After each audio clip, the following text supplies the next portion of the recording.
Bom dia a todos, buongiorno a tutti. Vamos iniciar esse nosso, eu diria, o primeiro seminário do Comitê Jurídico da Italcam, já sob essa nova fase, essa nova a presidência do Graziano, a quem desde já eu agradeço todo o apoio e todo o incentivo para que realizássemos esse evento e todo o trabalho que nós já iniciamos e que temos previsto nesses próximos anos frente ao comitê jurídico. O tema escolhido para esse seminário, Relações de Trabalho em época de Covid-19 e pós-reforma de 2017, ele foi apresentado pela Juliana Nunes, que me procurou com essa ideia.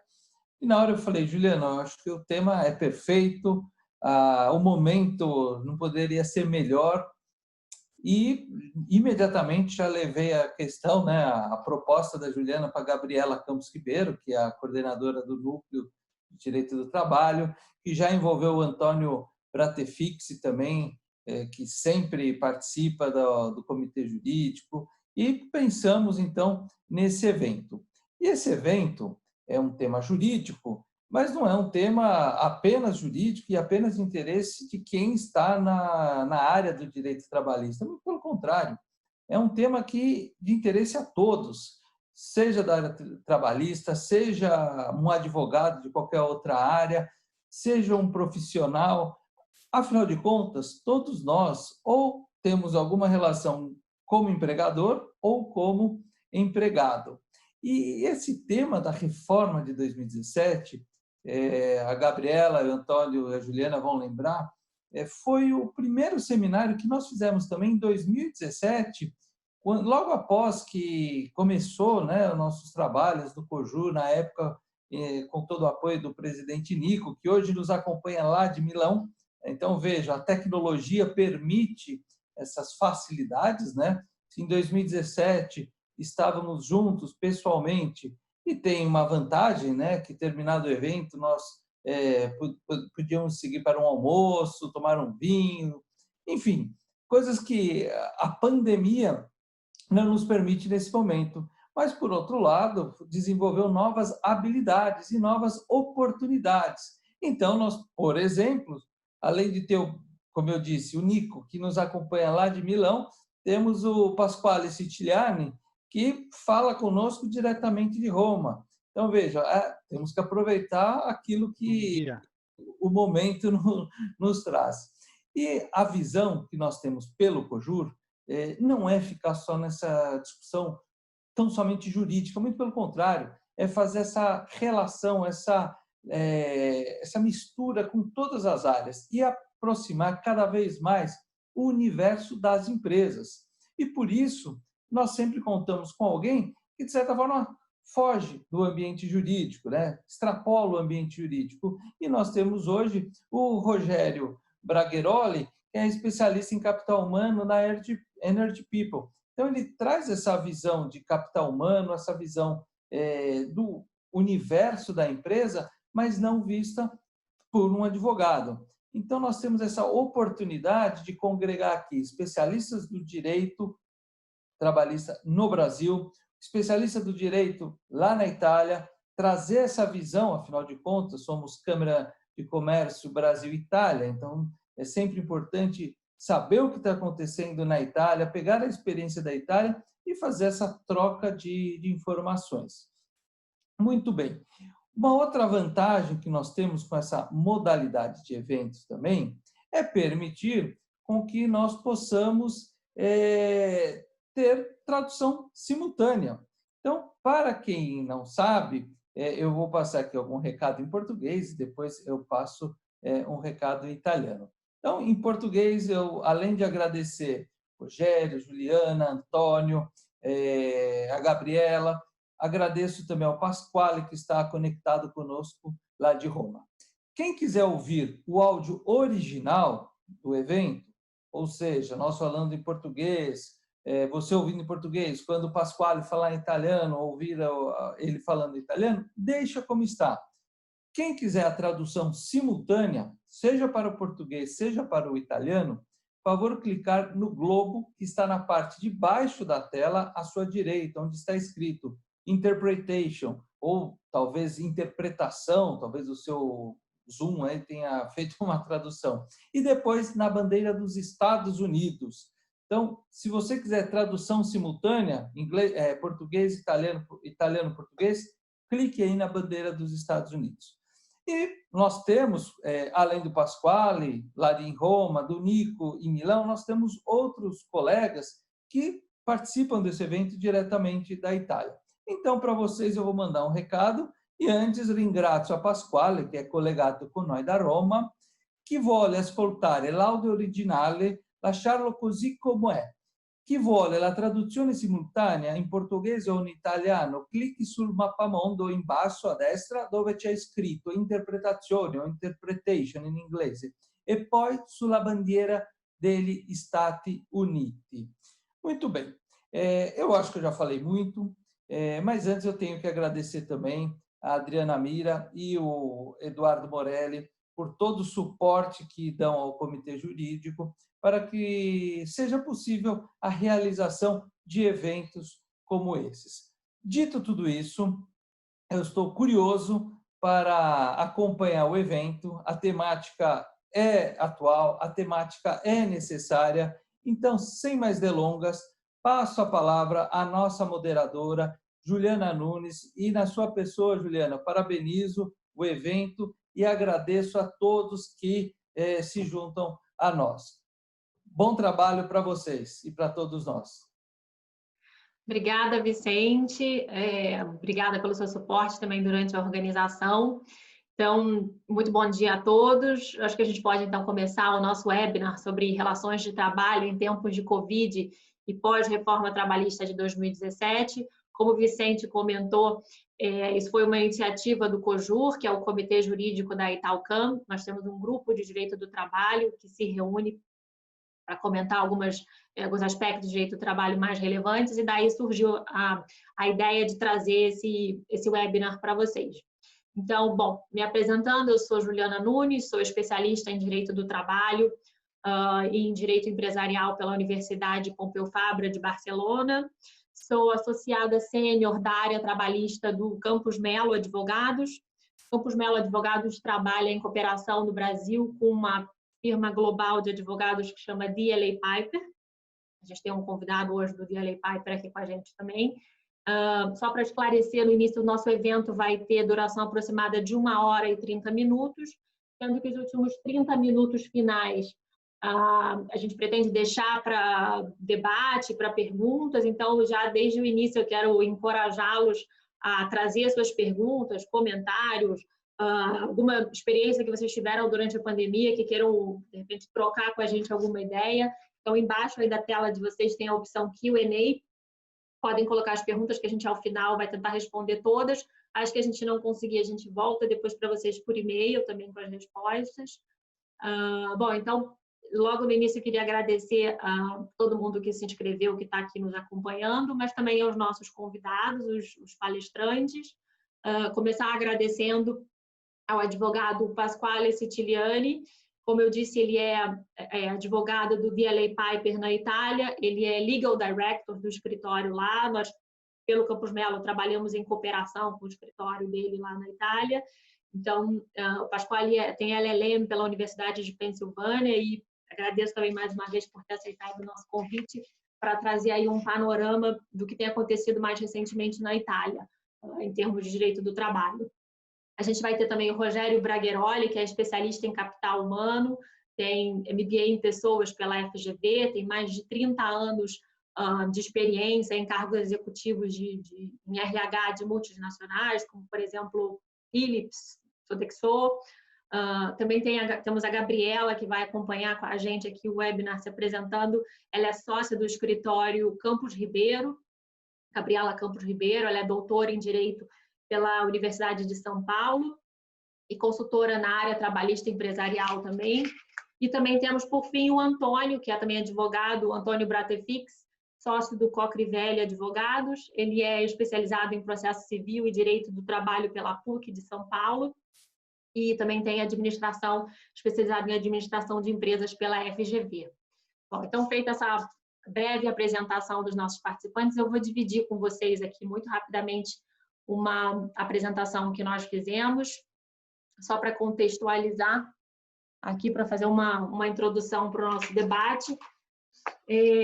Bom, eu acho que a pandemia é a maior crise que a humanidade passou, acho que talvez nos últimos 50 anos, uma crise sanitária, econômica, principalmente se a gente considerar que é uma crise global, foi algo absolutamente novo que nos colocou à prova, levou a necessidade de a gente se adequar a um novo cenário de trabalho, né, já que o isolamento social era inevitável, era uma imposição do governo. Mas momentos de crise acabam nos levando à necessidade de flexibilização, né, para enfrentar situações inesperadas. Desde 2017 se discute a necessidade de flexibilização da legislação trabalhista, que é muito antiga no Brasil, desde 1943.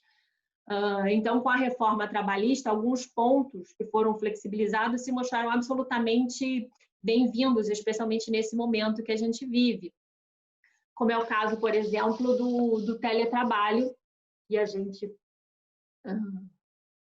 que foi, por exemplo, o trabalho remoto, na verdade, foi inserido na CLT em 2017, depois da reforma trabalhista.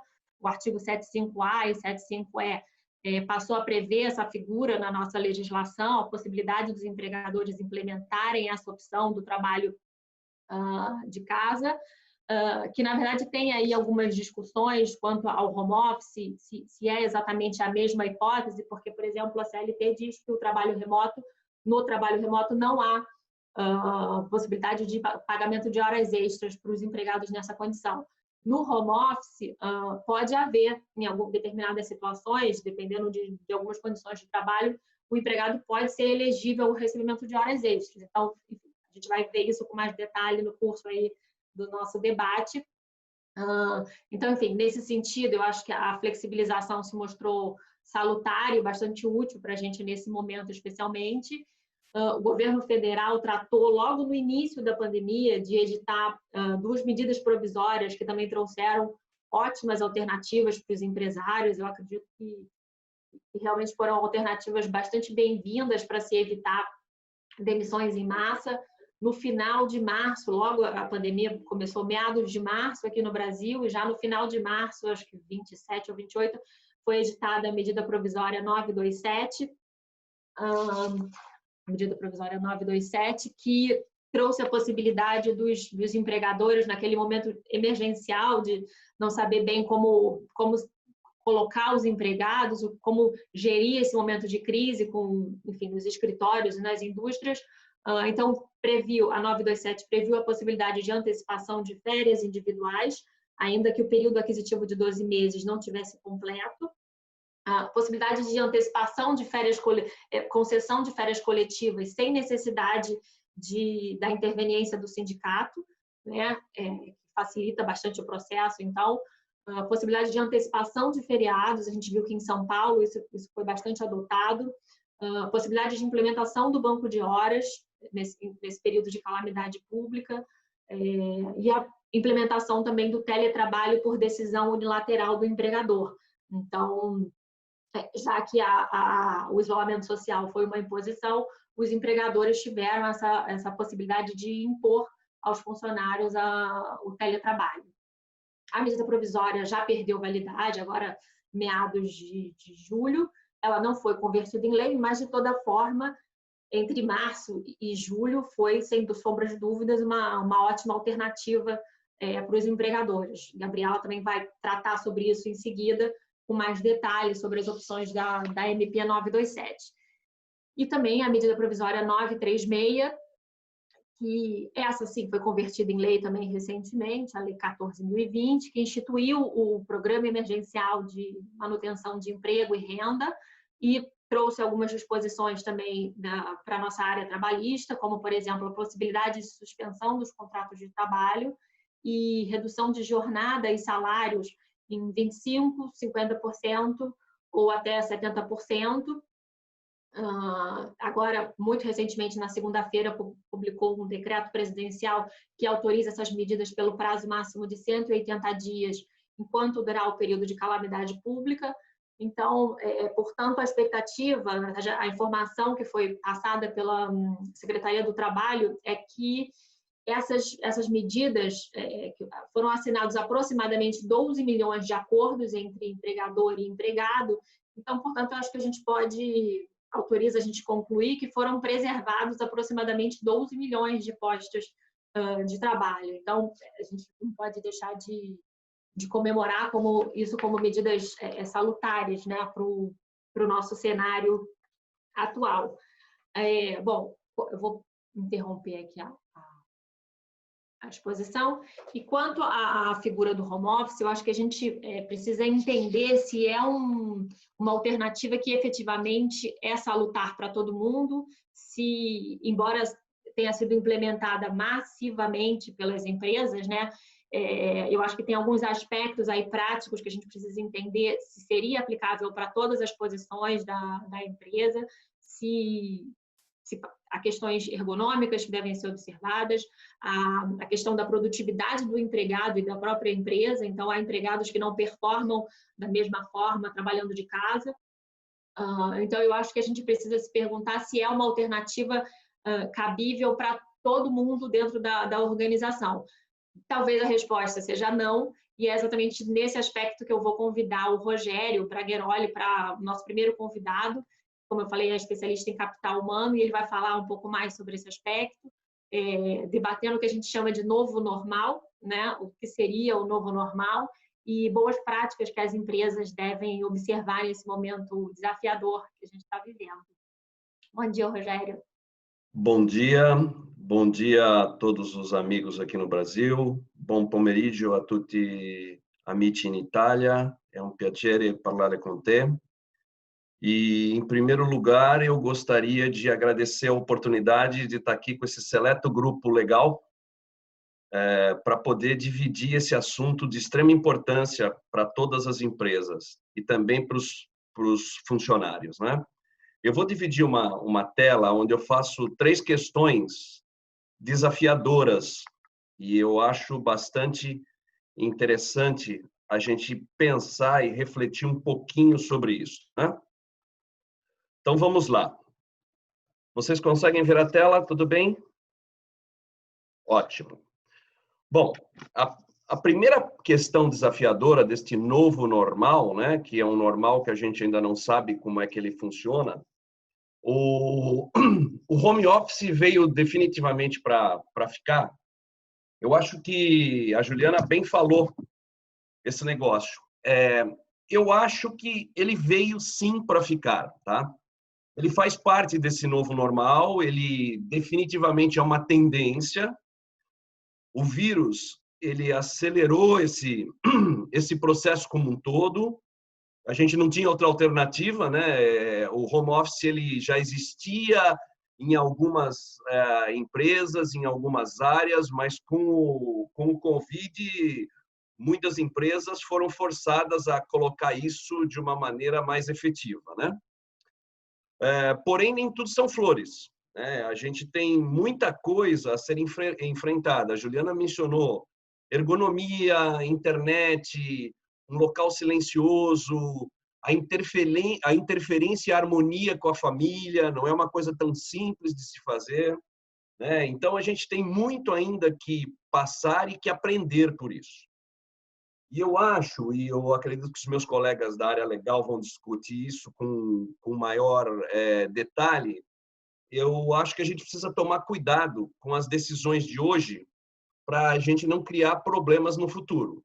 Eu acho que nós temos que pegar tudo que é bom agora, mas a gente precisa cuidar muito sobre o que vai acontecer no futuro. Então, esta primeira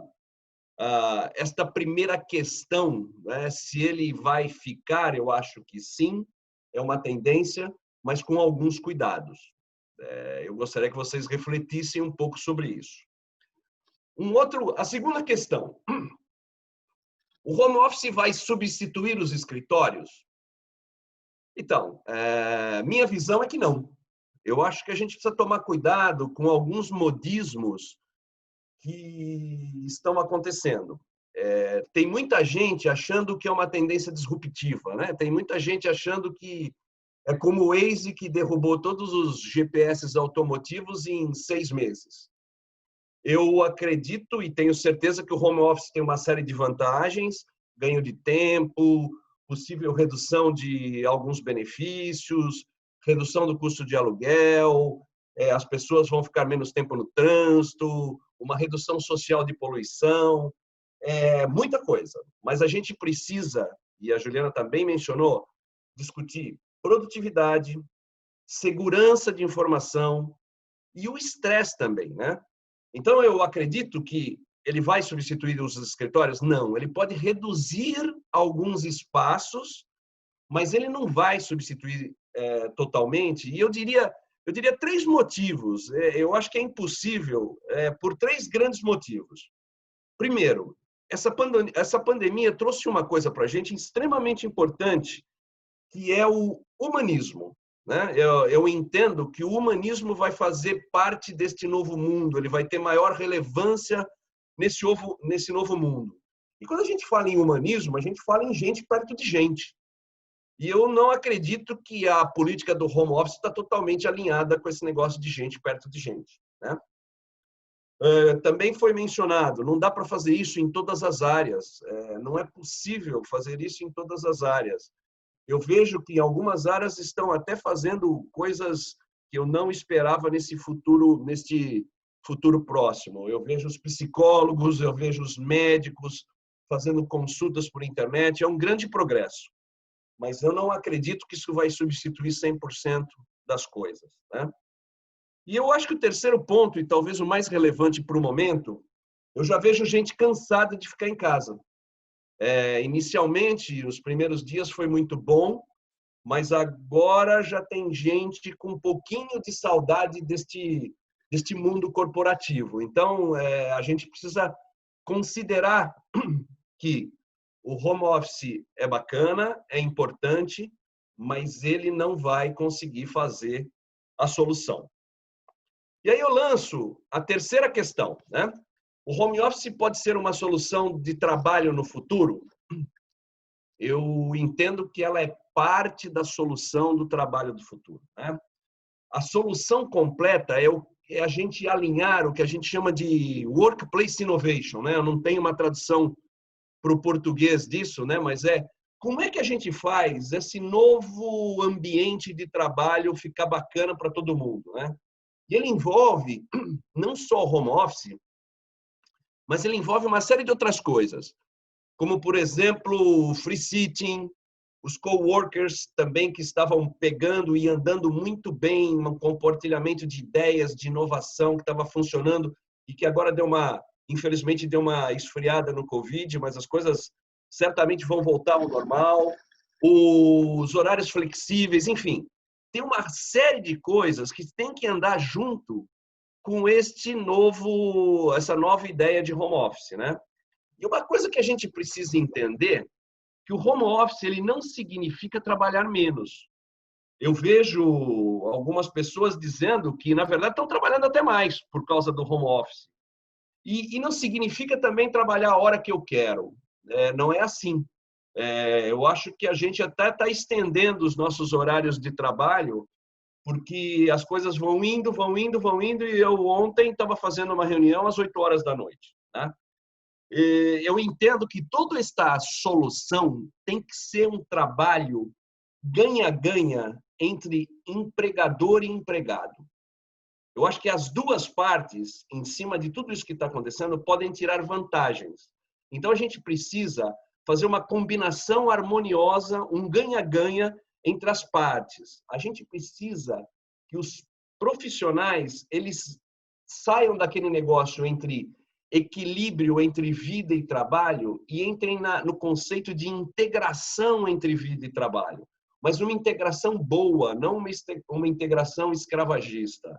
Quando eu falo dessa integração, eu falo o seguinte: não dá para fazer o equilíbrio entre vida e trabalho, porque hoje eu estou aqui, eu estou compartilhando, eu estou aprendendo, eu estou tendo o prazer de falar com vocês. Então, eu estou integrando a minha vida ao meu trabalho. Eu estou dentro da minha casa, eu estou na praia hoje, para vocês terem uma ideia, dentro da minha casa, com os meus filhos, e estou aqui aprendendo, estou discutindo um assunto relevante e profissional.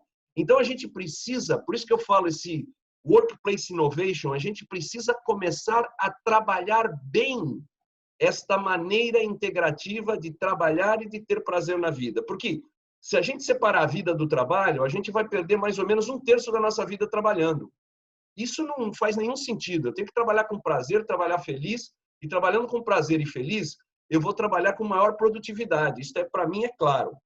Então, tudo isso faz parte da experiência do colaborador e também da experiência das empresas do sucesso. É por isso que esse novo normal para mim, para eu finalizar e dar a palavra para os meus colegas, esse novo normal para mim, ele é um grande aprendizado. E cabe a nós a gente absorver as boas práticas para a gente criar um futuro melhor. Eu acho que o Covid está trazendo uma série de problemas, uma série de mortes inesperadas, é um verdadeiro caos mundial, mas, ao mesmo tempo, para as empresas que entenderem que o capital humano, que as pessoas, no final do dia, são elas que fazem a diferença entre as empresas e os seus competidores, isto vai abrir uma janela de oportunidade para essas empresas, para as que fizerem o ganha-ganha, para as que conseguirem fazer um trabalho equilibrado entre todas as coisas que a gente vem aprendendo neste período de pandemia. Então, é essa mensagem que eu queria dar inicialmente, e agora eu passo a palavra para os meus colegas da área legal para eles darem continuidade. Obrigado, gente. Obrigada, Rogério.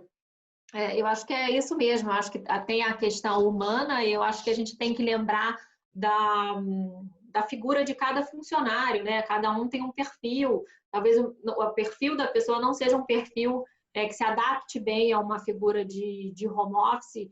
Tem a questão da performance, de como também o gestor pode observar se aquela pessoa está performando bem, se o funcionário está bem, inclusive nesse momento tão delicado que a gente está vivendo, a pessoa pode estar deprimida, e você fazendo reuniões virtuais, você talvez não perceba isso, né, com relação ao seu subordinado.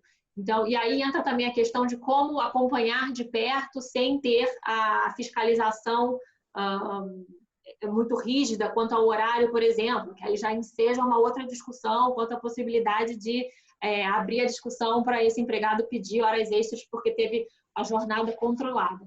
Então, nesse aspecto, então, eu vou convidar agora a Gabriela, que vai fazer um panorama geral das relações de trabalho, vai falar sobre essas mudanças trazidas depois da reforma trabalhista de 2017, alguns aspectos, coisa, né?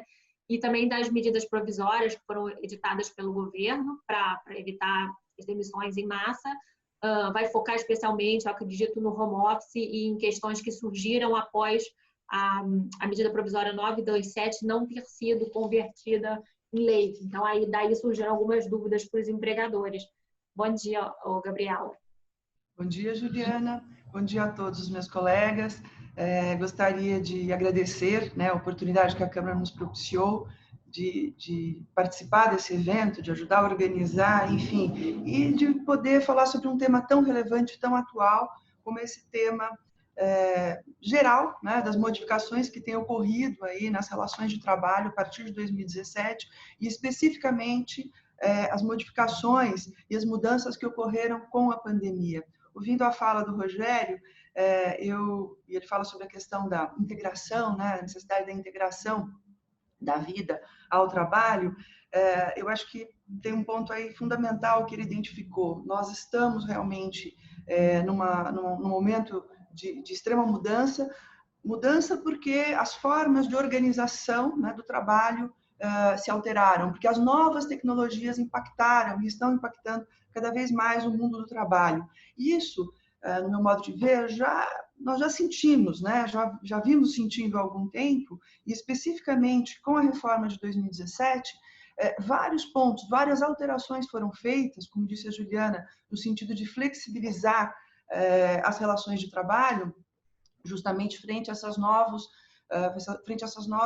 nova forma de organização do mundo, econômico até mesmo. Então, na reforma de 2017, visivelmente, há regras que estabelecem, que privilegiam a boa-fé.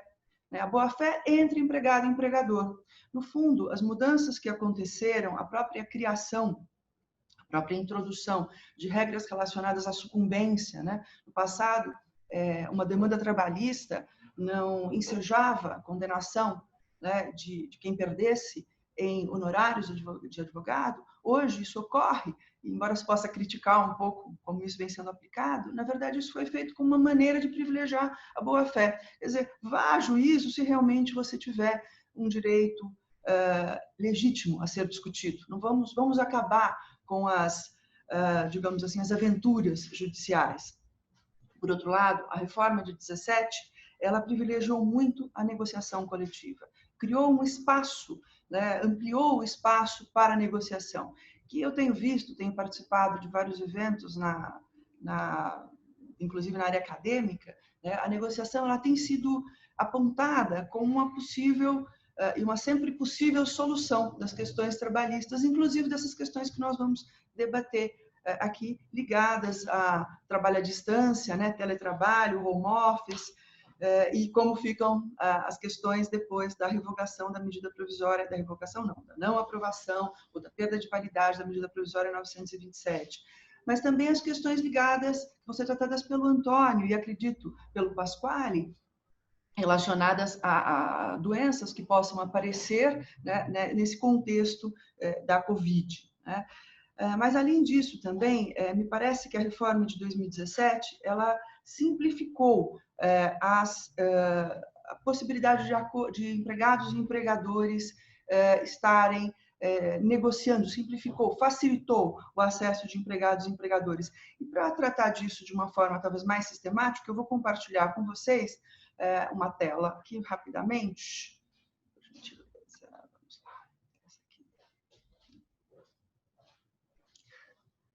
Essa aqui, né? Isso aqui. Só um segundinho. Estão vendo? Perfeito. Aqui. Muito bem. Então, dentro daquilo que eu já havia falado, né, a reforma que foi introduzida pela Lei 13.467, que é a reforma trabalhista, ela, então, simplificou as relações de trabalho, flexibilizou, né, procurou privilegiar a boa-fé, né, ela tratou também, essa reforma, nos seus artigos 75, né, o artigo 75, introduziu um artigo na CLT ligado ao teletrabalho. E eu vou abordar esse tema um pouquinho mais à frente, mas a ideia é que a legislação lá em 2017, o legislador lá em 2017, já traduziu, né, já incorporou na lei algo que vinha sendo praticado no Brasil e por algumas empresas, sobretudo as empresas maiores. Elas já estendiam a possibilidade do trabalho, do teletrabalho, para muitos dos seus colaboradores. Um cliente aqui do escritório, que trabalha numa grande empresa e é também ligado à área de recursos humanos, ele me disse: Gabriela, aqui nós temos mais empregados do que postos, efetivamente, de que locais, né, efetivamente, que mesas para as pessoas trabalharem. Por quê? Porque nós já partimos, né, dessa ideia de que 2 vezes por semana as pessoas poderão trabalhar em suas casas. E isso representa um ganho, uma qualidade de vida para os colaboradores, representa também para a empresa, né, é interessante para a empresa, né, é uma forma de valorizar também o colaborador, mas, como bem diz o Rogério, isso não vai realmente servir, ou não vai se apresentar como uma solução para todas as hipóteses. Ainda dentro desta linha de pontuar um pouco rapidamente, né, as principais questões ligadas à reforma, a reforma trabalhista trouxe a possibilidade das partes celebrarem acordos para o encerramento do contrato de trabalho, e celebrarem acordos também para não só o distrato, né, mas como acordos perante a Justiça do Trabalho, né, de forma, inclusive, a proteger empregador e empregado, né? Imaginem, senhores, alguém que sai e queira ter o seu plano de saúde, e seja lhe permitida a extensão de um plano de saúde, uma recolocação, né, no mercado profissional, essa pessoa homologando este acordo, realizando um acordo homologado perante a Justiça do Trabalho, ela fica segura de que aquilo será cumprido, e se não for cumprido, poderá ser exigido judicialmente. Bem, a reforma trouxe várias outras coisas, como ao mesmo tempo em que privilegiou a negociação coletiva, ela acabou com a ultratividade das normas jurídicas no Brasil, ou seja, as convenções valem pelo período assinalado. E com isso, de certa maneira, eu asseguro que as negociações, que se alguma coisa for dada no momento bom, no momento positivo, né, algum benefício, eu não serei obrigada a manter esse benefício ad infinitum, como em alguns momentos ocorreu aqui no Brasil.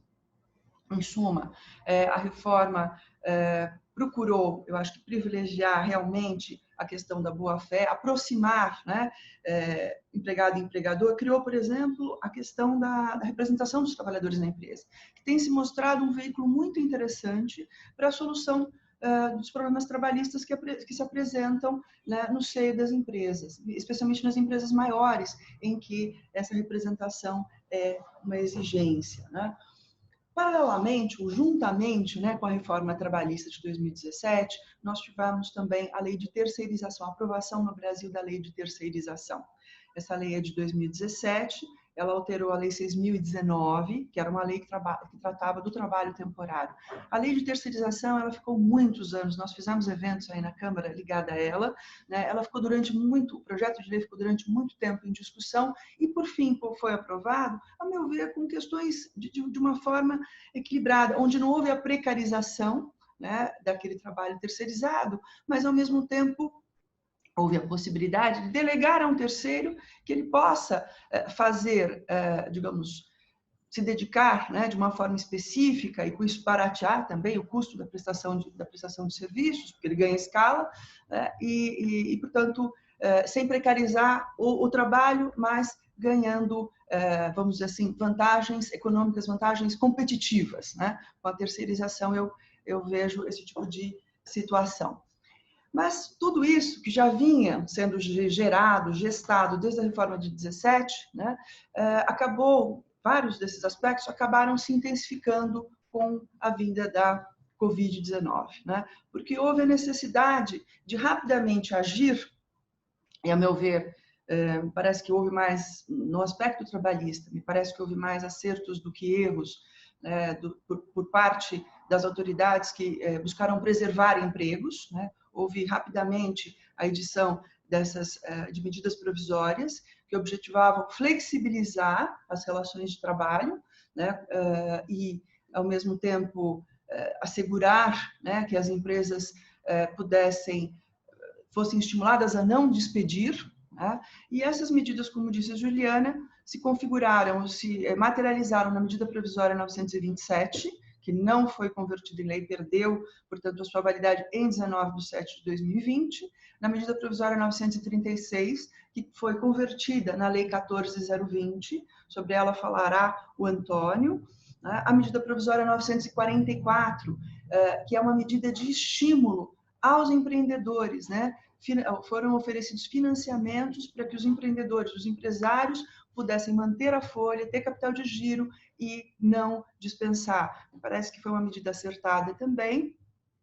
E, por fim, a Lei 13.982, de 2020, que foi uma lei de suporte para os trabalhadores em situação de vulnerabilidade. Não sei se esse ponto será abordado depois pelo nosso convidado italiano, mas aqui no Brasil nós temos muitas pessoas que estão no trabalho informal, né? E mostrou-se muito acertada essa disposição de proteger essas pessoas, porque realmente elas estavam numa situação de extrema vulnerabilidade, na medida em que todos ficaram recolhidos.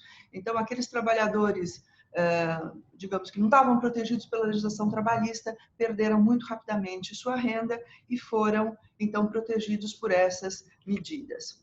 Mas, falando especificamente sobre a medida provisória 927, ela, no seu artigo 3º, ela trouxe medidas de enfrentamento aos efeitos econômicos da Covid, admitindo que os empregadores pudessem rapidamente agir, né, e colocar em prol de preservar a saúde dos seus empregados e para enfrentar realmente aquela calamidade pública que poderia, inclusive, levar ao encerramento de várias empresas, né? Então, foram os empregadores autorizados a implementar, sem a necessidade de prévio acordo, o teletrabalho, por exemplo. Foram também eles autorizados a fazer antecipação de férias individuais, né, para aqueles trabalhadores, muitos trabalhadores ficaram extremamente receosos, né, e, digamos, receosos mesmo de serem contaminados, né? Em alguns momentos mostrou-se saudável essa situação de colocá-los desde logo em férias, ou mesmo a empresa, como teve uma paralisação na área de alimentação, por exemplo, todos os restaurantes, enfim, ficaram fechados, né? E suas atividades essenciais foram mantidas. Então, os restaurantes, a oportunidade, a possibilidade de dar férias individuais aos trabalhadores, no fundo, acabou preservando a sua, evitando uma dispensa, né? Depois, a concessão de férias coletivas também, aproveitamento e antecipação de feriados, né? Isso foi feito, inclusive, pelo Estado, né? Aqui em São Paulo, foram antecipados alguns feriados como uma forma de ter mais tempo, se fazer com mais eficiência a quarentena e, com isso, preservar a saúde das pessoas. Mas isso depois poderia ser compensado, né? Bem, banco de horas também foi um mecanismo que foi muito facilitado. O banco de horas tem regras pela legislação trabalhista um pouco mais estritas. Suspensão de exigências administrativas em matéria de segurança e saúde, os atestados médicos, né, aquelas empresas que dependem da realização de exames periódicos com maior frequência, tudo isso pode ser postergado, né?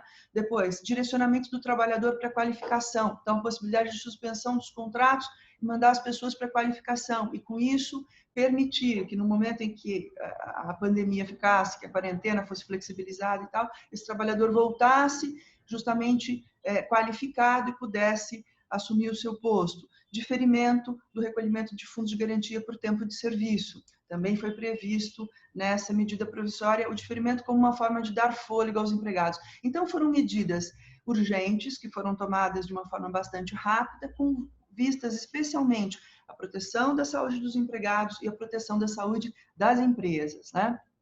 Mas o que aconteceu? A medida provisória 927, que foi atacada, né, lá no Supremo e foi tida como aplicável, acabou não sendo convertida em lei. Ela perdeu, ela deixou de vigorar agora no dia 19 de julho de 2020.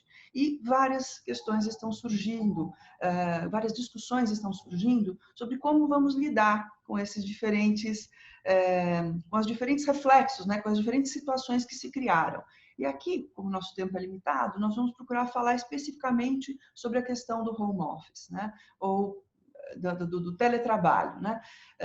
Por exemplo, uma empresa que determinou que todos os seus colaboradores passassem a fazer home office, o que estava autorizado pela medida provisória 927, pode manter essa disposição sem a concordância do empregado? Ela pode dizer, bom, agora nós vamos trabalhar assim, em home office.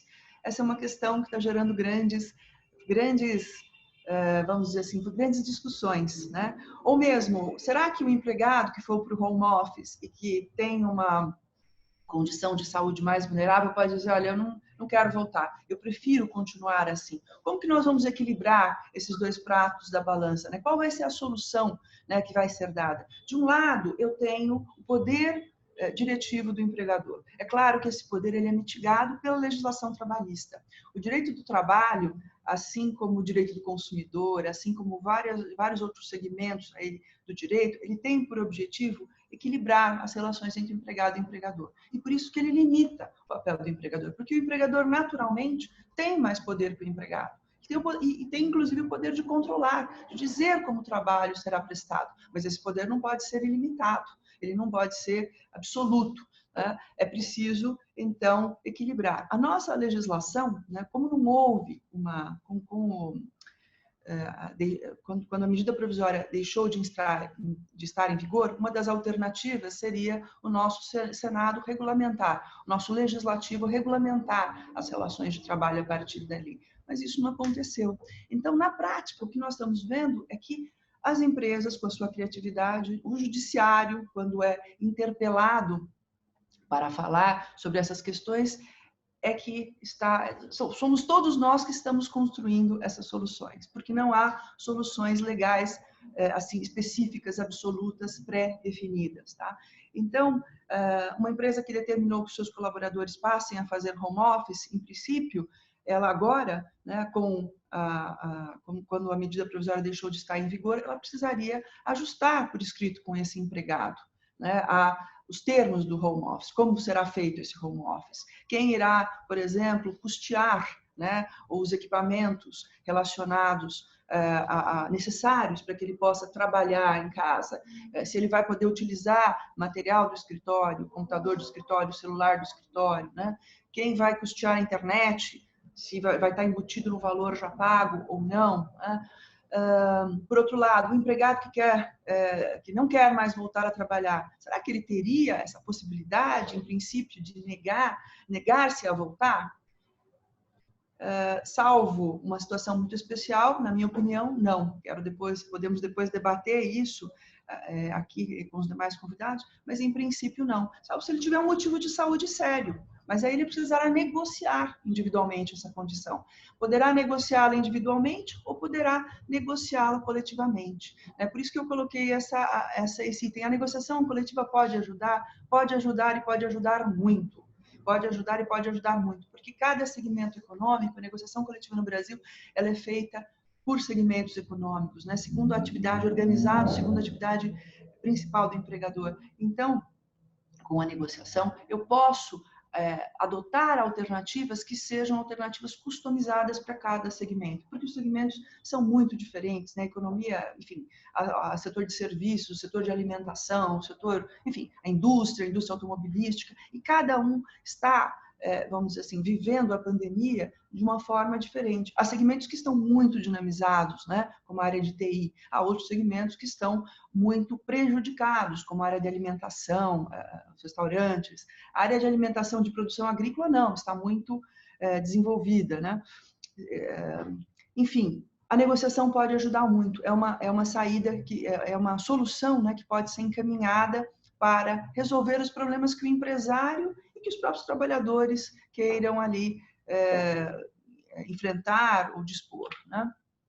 Bom, eu queria fazer só uma rápida distinção aqui entre teletrabalho, home office e trabalho à distância. São a mesma coisa? Na verdade, não, né? A legislação trabalhista tratou do teletrabalho, dizendo que ser teletrabalho, olha, os termos da lei é o seguinte: a prestação de serviços preponderantemente fora das dependências do empregador, com a utilização de tecnologias de informação e de comunicação que, por sua natureza, não se constituam como trabalho externo, isso é o teletrabalho. Então, eu preciso ter elementos de tecnologia, né? Utilização de tecnologia da informação fora do ambiente de trabalho. Ou seja, o teletrabalho é mais amplo do que home office. Home office, basicamente, não está definido em lei, né? Mas o home office, eu transporto alguém que tinha uma função, em princípio, né? Transportar alguém que tinha uma função interna, sujeita a controle de horário, para um trabalho na sua residência, mas que pode, inclusive, continuar a ser feito com controle de jornada. Eu tenho mecanismos, né, que podem permitir esse controle de jornada. O trabalho à distância é ainda mais amplo. O trabalho à distância, ele pode ser feito, inclusive, com mecanismos, né, tecnológicos, mas ele pode não necessariamente implicar uma disposição total, digamos assim, uma presença, uma disponibilidade total do empregado com relação ao empregador. Pensem, os senhores, naquela situação dos médicos que ficam à distância, né, aguardando um chamado. Eles têm uma limitação parcial da sua liberdade, né, de ir e vir. Por isso que no Brasil isso é remunerado como sobreaviso, ou seja, não é remunerado como hora normal de trabalho, mas é uma hora paga à razão de 1/3 normalmente, né, salvo negociação coletiva. Então, são coisas distintas, né, que terão enquadramentos e soluções distintas. Essas modalidades, teletrabalho, home office, trabalho à distância, são modalidades de trabalho externo? Da forma como a CLT considera o trabalho externo? Não são. O trabalho externo, para a CLT, é o trabalho que é executado sem controle de jornada, fora do ambiente, mas basicamente é um trabalho em que o empregado não está sujeito, né, a receber horas extras, porque ele não tem qualquer... Ele o executa sem a supervisão de horário do empregador. Então, são situações distintas. como que eu devo proceder, né, em relação ao teletrabalho, o home office e o trabalho à distância? Bom, é preciso verificar a situação particular. Primeiro, enquadrá-la e depois verificar, ou através de uma negociação individual, através de uma negociação coletiva, como tratar essa relação. Mas hoje é importante que ela seja feita, seja tratada por escrito. Quando a medida provisória 927 foi publicada e ela veio atender uma situação urgente, né, emergente, né, todos precisavam cumprir a quarentena, os escritórios, enfim, vários negócios ficaram fechados, a solução foi admitir que o empregador colocasse lá as suas regras, implantasse, né, o teletrabalho sem a necessidade de um acordo prévio. Mas hoje esse acordo mostra-se razoável e necessário. Ele deve ser formalizado do ponto de vista jurídico. A questão do gerenciamento do trabalho dos empregados que estão à distância é um desafio, né? O Rogério falou das pessoas que se adaptam, das pessoas que não se adaptam. Há pessoas que eu vejo aqui até pelo meu escritório, a gente que é muito sistemática, que funciona muito bem.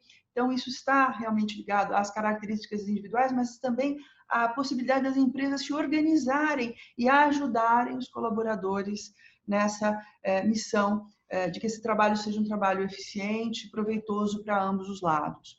Nós estamos diante de um novo panorama de relações de trabalho, me parece que nós estamos, sim, nós avançamos desde a reforma de 17 para um novo panorama. Eu acho que é uma tendência, nem todo mundo vai ficar em home office, não vão acabar os escritórios, não vão acabar os trabalhos presenciais, mas eu acho que nós estamos diante de um novo panorama que requer novas soluções jurídicas, do ponto de vista do RH, do ponto de vista das relações, inclusive coletivas de trabalho. Eu trouxe aqui para vocês uma decisão judicial que Gabriela, mostra desculpa te interromper. A gente precisava só encerrar para passar para o Antônio. Eu acho que a gente pode falar dessa jurisprudência quando a gente falar sobre as perguntas, que tem pergunta que vai tratar exatamente desse ponto. O que você acha? Perfeito, Juliana, perfeito. Então, olha, muito obrigada a vocês. Eu aqui, então, encerro e vou deixar de compartilhar a minha tela. Stop sharing. Obrigada, Gabriela. Eu acho que é isso mesmo. Eu acho que a gente também respondeu diversas consultas lá no escritório sobre essa questão da negociação coletiva, se era obrigatória ou não. Eu concordo com você que traz bastante segurança jurídica se a gente acabar submetendo também alguns pontos ao sindicato. Eu acho que você tem a possibilidade de criar um modelo customizado, né, para o seu negócio e traz também mais segurança nesse momento de tamanha insegurança que a gente vive, né?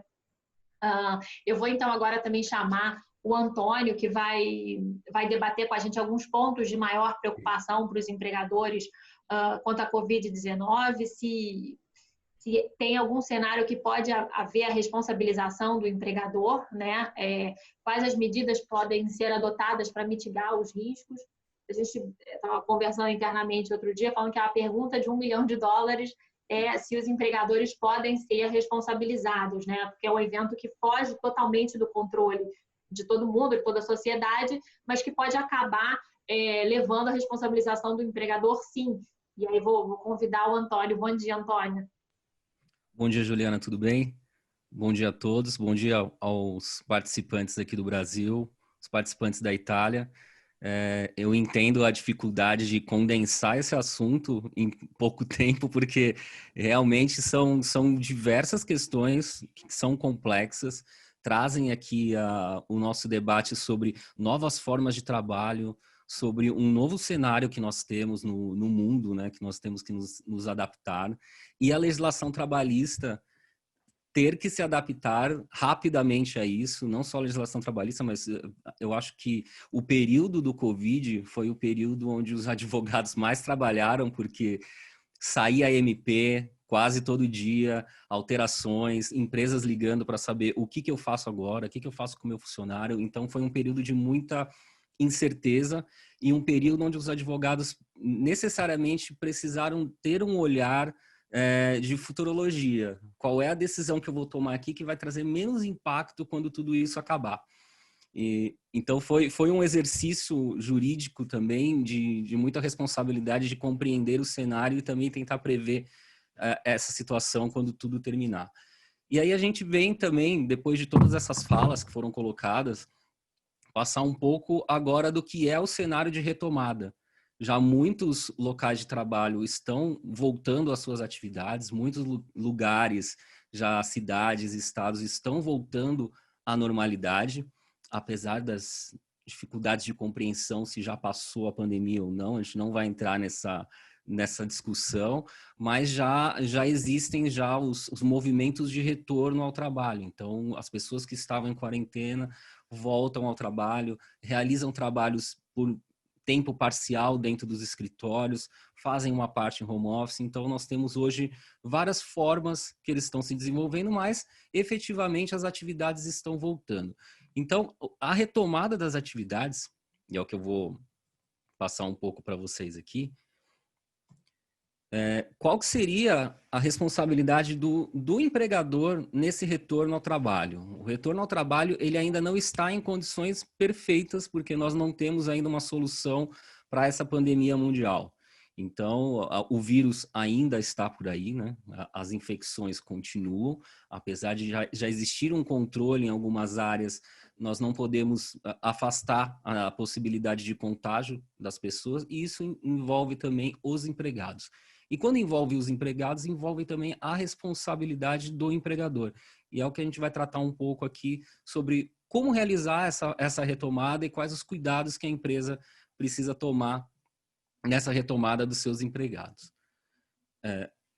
Alguns pontos são importantes, e aí foi falado muito da MP 927. A MP 927 ela teve um artigo muito essencial nessa questão do acidente de trabalho, onde foi definido na MP que o contágio pelo coronavírus não seria caracterizado como acidente de trabalho.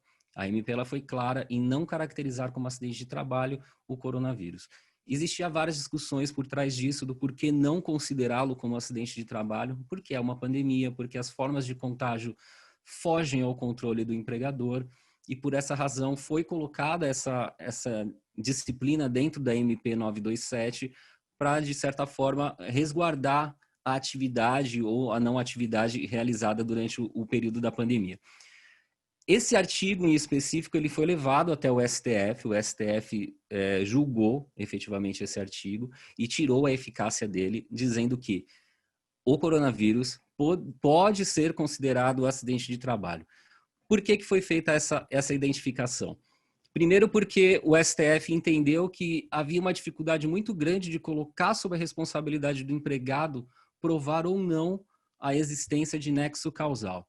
E o que é o nexo causal? O nexo causal é quando nós temos a atividade desempenhada e quais são os reflexos e o que ela contribui para que esse acidente de trabalho se identifique como tal. Então, são as atividades realizadas, o que a atividade contribui para a criação dessa lesão ou contribui para o agravamento dela. Que aí nós temos também as teorias de nexo causal e concausa. O STF compreendeu que isso não poderia ficar na responsabilidade do empregado e tirou a eficácia dessa questão. Mesmo tirando a eficácia dessa questão, nós tivemos a MP. A MP ela perdeu a sua eficácia por não ter sido convertida em lei. E nós temos essa discussão efetiva no retorno das atividades e no caso de uma infecção. E o que é importante que as empresas avaliem e tenham atenção sobre as formas de retorno? Como hoje, com a queda da MP e tendo as infecções do coronavírus, uma responsabilidade agora transferida da prova para o empregador, cabe ao empregador, em algumas situações de identificação, afastar esse nexo causal e afastar a concausa que exista entre a contaminação do seu empregado e a atividade ou o ambiente de trabalho onde ele desenvolve, é necessário que, então, você realize alguns atos para afastar essa sua responsabilidade no retorno ao trabalho. E como que a empresa efetivamente pode agir para afastar essa responsabilidade? Aí nós temos algumas questões que são importantes de serem observadas. Primeiro, as empresas precisam atender às normas regulamentadoras de segurança e saúde do trabalho. Já precisavam atender antes, né? Precisam atender sempre as normas de segurança, a observação das NRs, mas agora, com a questão do Covid, ainda mais. A preocupação ela envolve ainda mais cuidados, envolve a disponibilização de equipamentos e substâncias para que evite esse contágio, Eu incluiria aqui também treinamentos internos sobre contágio. Então, as empresas elas precisam se preocupar na orientação, como é o trato interno das empresas, o que muda dentro da rotina dela. Isso precisa ficar muito claro. As dinâmicas de reuniões que existiam antes do Covid e que agora devem ser alteradas, é importante que a empresa passe isso sempre com informação, com workshops, com treinamentos dentro para os empregados, porque isso, de certa forma, demonstra uma responsabilidade, demonstra o cuidado que o empregador tem com o retorno das atividades. E também o atendimento às leis e orientações federais, estaduais e municipais. É importante que a empresa sempre fique atenta a todas as orientações que são emanadas pelo poder público, então seja o estadual ou federal, sobre o cumprimento de exigências. Há empresas que precisam cumprir exigências específicas para o retorno ao trabalho, questões de horário, questões de adaptação do ambiente de trabalho. A legislação ela estabelece para alguns setores e para alguns ramos de atividade a necessidade de você efetivamente cumprir essas determinações para o retorno do trabalho. E aqui é um pequeno checklist do que seria importante a gente observar, sempre tendo em mente de que é importante a atenção sobre o retorno ao trabalho e o cumprimento de determinadas situações, porque aqui a responsabilidade do empregador, ela se pauta em afastar agentes de contágio, afastar riscos e afastar responsabilidades. Então, a responsabilidade efetiva do empregador é criar mecanismos para que ele, de certa forma, preserve o empregado no desenvolvimento da sua atividade, preserve o ambiente de trabalho e evite, de certa forma, algum tipo de contágio. A prova do contágio ela é muito difícil, tanto difícil de você demonstrar que existiu um contágio no ambiente de trabalho, tanto mais difícil você demonstrar que não existiu um contágio dentro do ambiente de trabalho. Então, a exclusão da responsabilidade, a exclusão do nexo causal dos empregadores, nesse caso, são com o cumprimento efetivo e rigoroso das medidas de segurança. Então, é importante manter equipamentos de higiene e proteção. Hoje nós temos a definição do uso de máscaras como um agente impeditivo de contágio e também o uso do álcool em gel. Então, é necessário que as empresas se adaptem a esses novos equipamentos de proteção individual para o trabalho, que são equipamentos agora de qualquer atividade, e é importante que o empregador disponibilize isso para os seus empregados no retorno ao trabalho. Disponibilizar equipamentos adequados em home office. Muitas empresas realizaram medidas quando foram para o home office, que as atividades tiveram que ser tomadas do dia para a noite, mas muitas empresas se programaram para disponibilizar formas para que essa atividade seja feita de maneira correta. Então, nós tivemos empresas que disponibilizaram computadores efetivos, porque os funcionários não tinham computadores adequados para atender o andamento atual da empresa, cadeiras, mesas. Então, essa preocupação com o home office, e aí é até um outro tema que a gente poderia tratar efetivamente, porque há também uma transferência da responsabilidade do ambiente de trabalho. O ambiente de trabalho sai do controle da empresa e vai para a residência do empregado. E aí até onde vai a responsabilidade do empregador sobre o ambiente de trabalho? Há uma necessidade, sim, de você verificar as condições de trabalho, porque a lei ela não excluiu a responsabilidade sobre segurança, ergonomia e o ambiente saudável de trabalho. Então, as empresas precisam se preparar quanto a isso, precisam avaliar o ambiente de trabalho que é desenvolvido. Então, há muitas empresas que já colocam isso dentro dos seus códigos de conduta, as orientações de como esse trabalho deve ser feito via home office, porque existe também a questão do acidente de trabalho que é realizado, que pode ocorrer na residência. Eu vi que teve uma pergunta no QA aqui sobre responsabilidade, sobre acidente de trabalho em casa, né, quando a atividade é desempenhada em casa. Isso também vai depender de como a empresa tratou essa transferência do trabalho para a residência do empregado. Ela ofereceu condições adequadas? Ela orientou sobre a forma de trabalho? Até onde vai a relação de responsabilidade da empresa sobre o acidente que ocorreu? Então, é mais assim um olhar sobre evitar problemas e evitar atrair responsabilidades que as empresas precisam estar atentas hoje sobre essas novas formas de trabalho. Acompanhar os afastamentos pelo INSS. Isso também é uma questão muito importante das empresas, avaliar todos os afastamentos que são realizados pelo INSS, se os afastamentos foram caracterizados com situações que aproximam de acidente de trabalho, causas relacionadas à Covid, porque é importante que as empresas avaliem isso para realizar as impugnações sobre o acidente de trabalho. Como ela afasta a sua responsabilidade, mesmo tomando todas essas medidas para tirar a sua responsabilidade sobre o acidente de trabalho, pode ter sim a caracterização dentro de um empregado com acidente de trabalho que pode ter contraído ou não durante a sua atividade. Então é importante que as empresas avaliem e façam as impugnações administrativas sobre esses afastamentos. Se ela tomou todos esses cuidados, ela consegue demonstrar num corpo probatório muito mais sólido que ela tomou todas as suas precauções para que não houvesse esse tipo de infecção dentro do ambiente de trabalho. Monitorar as alterações legais, isso é essencial. Você tem que monitorar sempre todas as alterações, seja alterações emanadas pelo Legislativo Federal, Municipal ou Estadual, que impactam diretamente na atividade para condições novas de trabalho, novas formas, novas situações que a empresa precisa se adaptar conforme a sua atividade, é acompanhar como essas alterações impactam diretamente no retorno dos seus empregados para o ambiente de trabalho. Evitar deslocamentos em zona de risco, essa é uma questão importante e foi alvo de muitas consultas, porque muitas empresas utilizam as viagens dos colaboradores, né? Existem empregados que precisam ir até um local para desempenhar a sua atividade. E como a empresa se mantém nessa segurança de evitar qualquer tipo de responsabilidade e contágio? Acho que uma grande questão, eu acredito que é uma grande questão que precisa ser analisada para evitar a responsabilidade, é evitar, por exemplo, o envio de empregados para zonas de risco. E o que zonas de risco que a gente considera? Zonas de riscos onde o contágio está fora de controle ou que existe o lockdown declarado. Então, quando uma empresa envia um empregado para um local para realizar um trabalho onde já existe um lockdown declarado, a empresa assume o risco de uma infecção desse funcionário.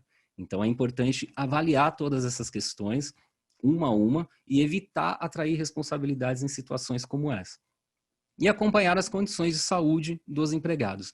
Isso é importantíssimo também, porque não basta só as questões legais e as questões jurídicas aqui, quando a gente fala efetivamente sobre tirar responsabilidades nos termos legais. É importante que a empresa também tenha esse olhar dos empregados sobre as suas condições de saúde. Então, é acompanhar de forma periódica como está a saúde, como estão os afastamentos, a situação, a medição de temperatura, porque isso não só evita a responsabilidade sobre um acidente de trabalho declarado daquele empregado, como evita também o contágio de todos os outros ao seu redor. E o impacto disso também não é só um impacto legal e jurídico, existe um impacto no próprio andamento da empresa.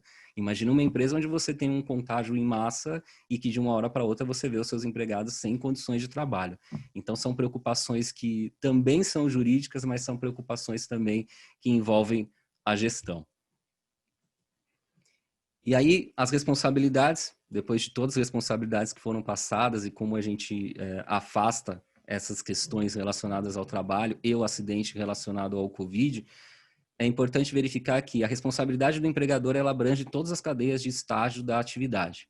Então, desde a diretoria e desde o chão de fábrica, a responsabilidade ela envolve todos os funcionários. Envolve riscos de relacionamento civil, de consumidor, administrativo, trabalhistas e criminais. Aqui a gente faz uma abrangência de como essa questão da preocupação do contágio, ela pode ter reflexos não só trabalhistas, mas ela pode ter reflexos administrativos, por você não cumprir determinadas situações de orientações de normas técnicas ou normas administrativas. Envolve questões de consumo, aí a gente pode identificar, por exemplo, hotéis, resorts que não se adaptam às proteções e às normas de proteção e os seus consumidores cancelam viagens ou cancelam pacotes quando estão diretamente lá no local e verificam que o local não está adaptado. Então, já existem discussões sobre isso.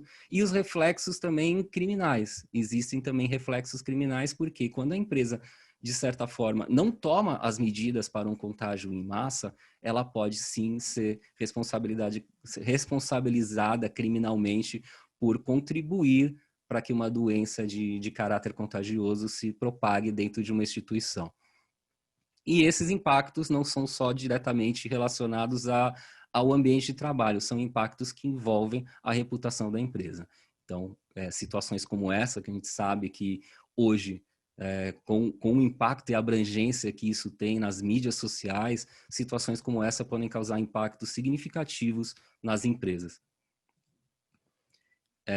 Bom, esse foi o tentar passar um pouco, claro, para vocês sobre a questão da responsabilidade. Como eu já disse, é muito complicado você condensar um assunto como esse, condensar home office. Então, eu já deixo os parabéns para todos os participantes aqui que apresentaram seus temas e estou aberto a perguntas, a dúvidas do que vocês precisarem. Obrigada, Antônio. A gente daqui a pouco vai endereçar algumas questões aqui que já apareceram no Q&A sobre isso. Eu vou então agora chamar o Pasquale Siciliani, que, como a gente já falou aqui, é advogado italiano. Ele trabalha no DLA Piper da Itália, o Legal Director do DLA, fica entre Milão e Roma. O DLA Piper é o escritório que trabalha em cooperação com o Campus Melo aqui no Brasil. E nós convidamos o Pasquale para fazer um overview do cenário italiano nesse momento, quais foram algumas medidas que o governo italiano adotou nesse momento de crise, medidas que, se é possível, demitir funcionários infectados, enfim, alguns pontos da legislação italiana que ele quiser endereçar que sejam interessantes para o nosso debate. Buongiorno, Pasquale. Desculpa. E antes eu queria só lembrar que a possibilidade de áudio original em italiano, vocês não precisam fazer nenhum comando, e se quiser ouvir a tradução simultânea para o português, tem que clicar lá embaixo na opção Interpretation, tem lá a opção para vocês clicarem. Buongiorno, Pasquale. Buon dia a tutti quanti, grazie Giuliana, ringrazio gli organizzatori di questo interessante confronto e saluto la nostra platea. Parlando di quello che succede in Italia, recentemente è stato emanato un decreto che si chiama appunto il decreto agosto, che contiene una serie di misure che hanno un grande impatto sulle aziende. La misura forse più discussa tra tutte quante è quella del divieto di licenziare. Un divieto che in realtà è già in vigore ormai dal 17 marzo, giorno in cui poi sono entrate in vigore tutte le misure di emergenza e il lockdown. È stata successivamente prorogato questo divieto fino al 17 maggio, poi fino al 17 agosto e poi da ultimo prorogato ancora, questa volta con un termine però mobile. Cosa succede? Innanzitutto l'approccio del governo è stato quello di cercare di tamponare i licenziamenti e quindi le perdite dei posti di lavoro sostenendo le aziende con la cassa integrazione. Cos'è la cassa integrazione? Probabilmente in Brasile esiste qualcosa di simile. La cassa integrazione è un programma del governo in base al quale il datore di lavoro ha la possibilità di sospendere i lavoratori oppure di ridurne l'orario di lavoro senza ovviamente pagare lo stipendio o riducendo lo stipendio, che verrà invece pagato dal governo con un massimale. Questo diciamo consente alle società di non licenziare le persone e comunque tagliare dei costi che sarebbero comunque gravosi in un periodo come quello del Covid. Quindi l'approccio del governo è stato questo. Adesso, da ultimo, la cassa integrazione è stata prevista per ulteriori 18 settimane. Le società che usufruiscono di questa cassa integrazione per 18 settimane retroagendo dal 13 luglio non possono licenziare fino a quando le 18 settimane non sono esaurite. E questa è una delle misure. Se però una società ha usufruito della cassa integrazione nei mesi di maggio e giugno e non vuole usufruire della cassa integrazione fino alla fine dell'anno, potrà usufruire di sgravi contributivi, quindi non pagherà i contributi ai lavoratori per un periodo doppio al periodo che di cassa integrazione nei mesi di maggio e giugno. E durante questo periodo non potranno comunque essere fatti licenziamenti. Infine, non potranno nemmeno essere fatti licenziamenti fino al 31 dicembre 2020 per tutte le società che non vogliono usufruire della cassa integrazione e non vogliono nemmeno e non hanno nemmeno la possibilità di usufruire di questi sgravi contributivi. Quindi diciamo che la situazione al momento per quanto riguarda le riorganizzazioni aziendali in Italia è di blocco totale fino a quando questi strumenti, questi ammortizzatori sociali come la cassa integrazione non sono stati usufruiti. Al contempo il governo sta cercando di tamponare la situazione promuovendo le assunzioni di lavoratori a tempo indeterminato con degli sgravi contributivi totali fino a 6 mesi, o anche per chi converte lavoratori a tempo determinato in lavoratori a tempo indeterminato potrà usufruire di uno sgravio contributivo totale per 6 mesi. Al di là diciamo, di questo divieto dei licenziamenti, che è un po' il tema caldo in Italia, e se volete poi ovviamente nella sessione di domande possiamo approfondire, mi va anche di parlare dello smart working, seguendo un po' quello che hanno detto prima i miei colleghi Rogerio e poi Antonio e anche Gabriela. Com'è la situazione dello smart working in Italia? Innanzitutto anche noi abbiamo il telelavoro però è una forma che non usiamo più, perché da un po' di tempo c'è questo smart working che è una forma più flessibile, quindi consente diciamo, al datore di lavoro di avere meno responsabilità per quanto riguarda la sicurezza sul lavoro e soprattutto non c'è l'obbligo di pagare gli strumenti di lavoro al dipendente. Mi sembra che Antonio abbia fatto riferimento all'obbligo di pagare per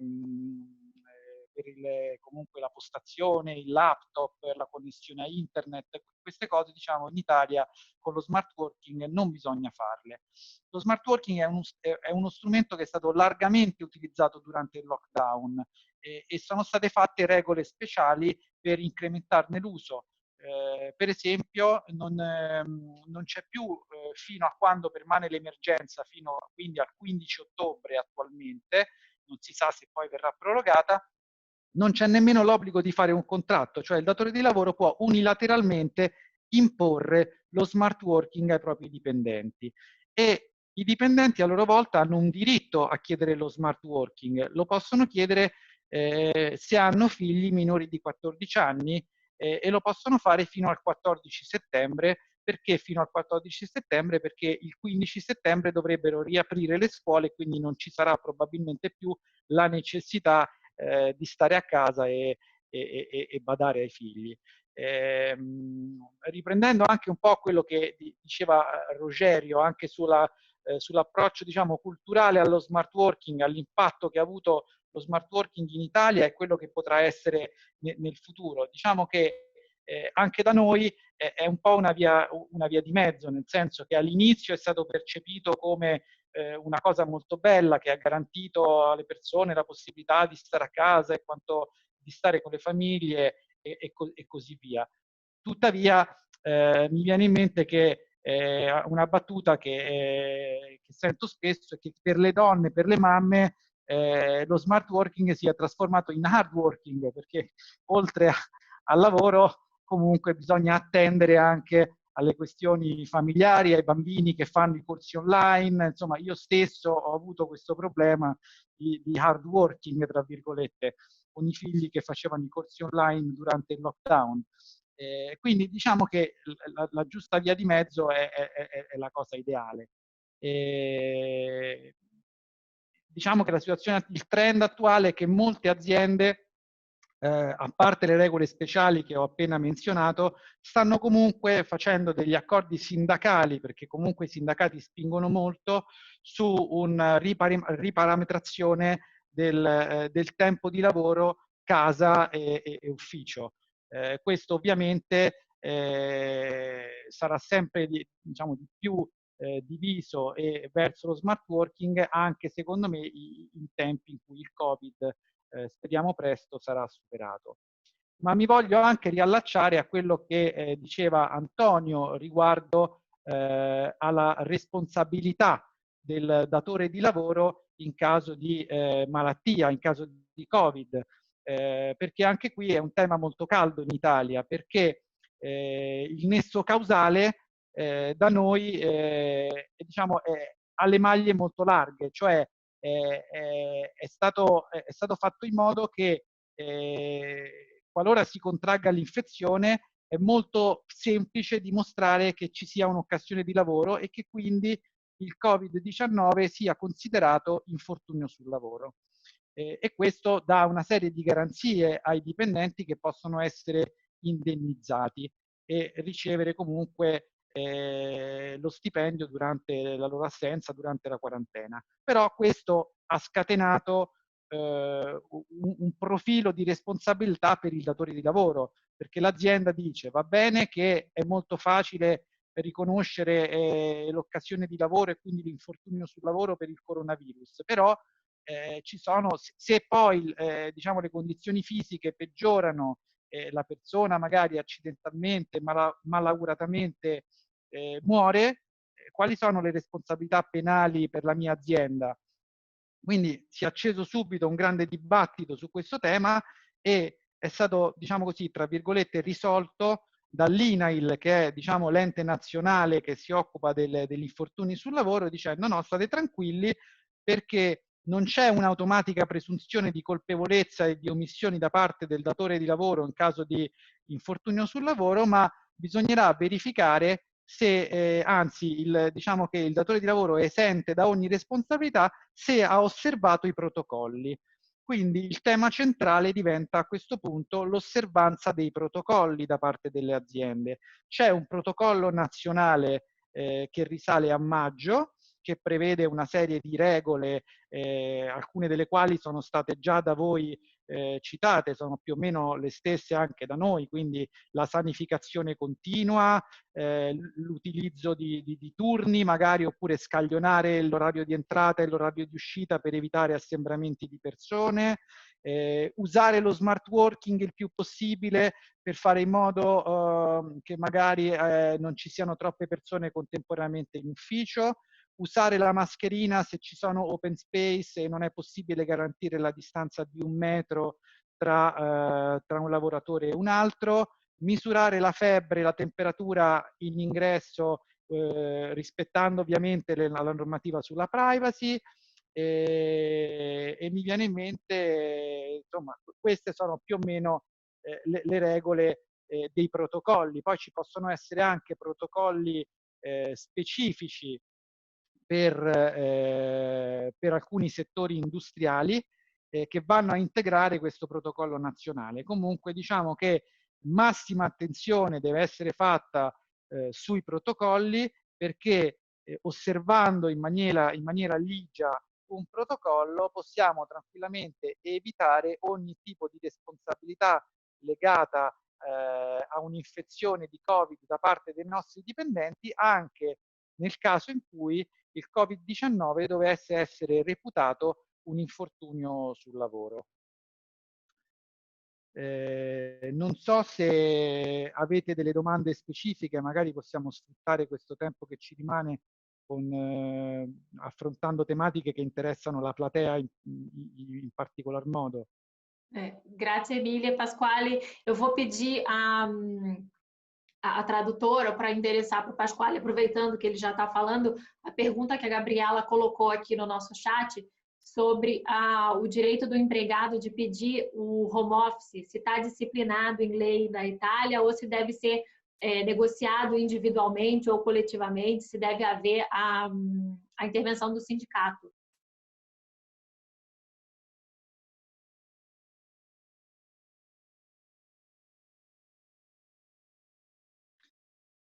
Allora, grazie per la domanda, Gabriela. No, non c'è bisogno di alcuna intermediazione del sindacato, nel senso che normalmente lo smart working è frutto di un accordo tra la società e il dipendente. Tuttavia, se sussistono i requisiti, cioè se il lavoratore o la lavoratrice ha un figlio minore di 14 anni fino al 15 settembre, può semplicemente alzare la mano e imporre al datore di lavoro di essere messo in smart working. E questo lo può fare senza che intervenga alcun sindacato. C'è un altro caso in cui forse che è opportuno citare, è il caso dei lavoratori a rischio. Per esempio, ci possono essere dei lavoratori che sono immunodepressi o che hanno magari un'età avanzata e quindi magari essere più soggetti al rischio di contrazione Covid, e questi possono anche chiedere di fare smart working, però in questo caso ci deve essere un assessment, una valutazione del medico della società, del medico competente.